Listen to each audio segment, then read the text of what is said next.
ایک سیاسی مطالبہ جو تحریک تحفظ عین پاکستان کی طرف سے آیا ہے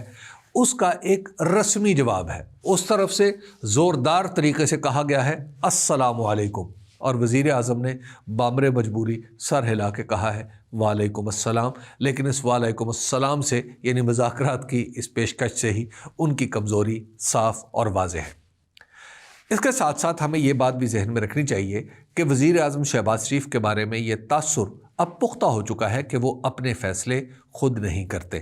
ہاں، کھانے پینے کے، پہننے اوڑھنے کے فیصلے یقیناً ان کے اپنے ہوتے ہوں گے، لیکن سیاسی فیصلے اور حکومت میں عزل و نصب کے فیصلے وہ خود نہیں کرتے۔ اس کے لیے وہ نواز شریف صاحب کے محتاج ہوتے ہیں یا آسمان کی مرضی کے تابع ہوتے ہیں۔ نواز شریف صاحب اگر انہیں کوئی بات کہہ دیں تو وہ کر دیتے ہیں۔ اول تو اب نواز شریف صاحب انہیں کوئی بات نہیں کہتے، کیونکہ انہیں بھی اندازہ ہو چکا ہے کہ وزیر اعظم شہباز شریف صاحب کو اگر بطور قائد یعنی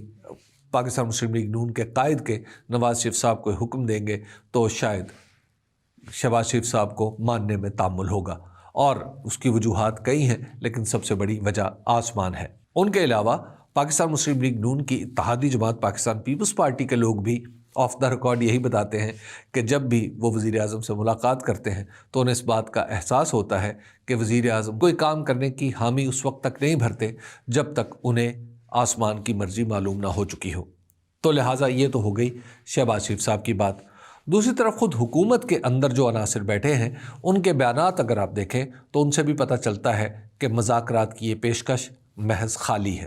اس کے اندر کچھ نہیں ہے، کیونکہ عمران خان سے ملاقات جو اس وقت پاکستان تحریک انصاف کا بنیادی مطالبہ ہے اس کو پورا کرنے کے لیے بعض وزراء کہہ رہے ہیں کہ 8 فروری تک کا انتظار کرنا ہوگا۔ گویا پھر وہی خوف حکومت پر طاری ہے کہ کہیں 8 فروری کے لیے عمران خان کسی تحریک کی یا کسی جلسے کی یا کسی جلوس کی کال نہ دے دے۔ تو ایسی صورت میں جب حکومت اپنے ایک ایسے حریف سے ڈر رہی ہو جو جیل میں بیٹھا ہے اور ملاقاتیں کرانا اور نہ کرانا بھی حکومت کا اختیار ہے،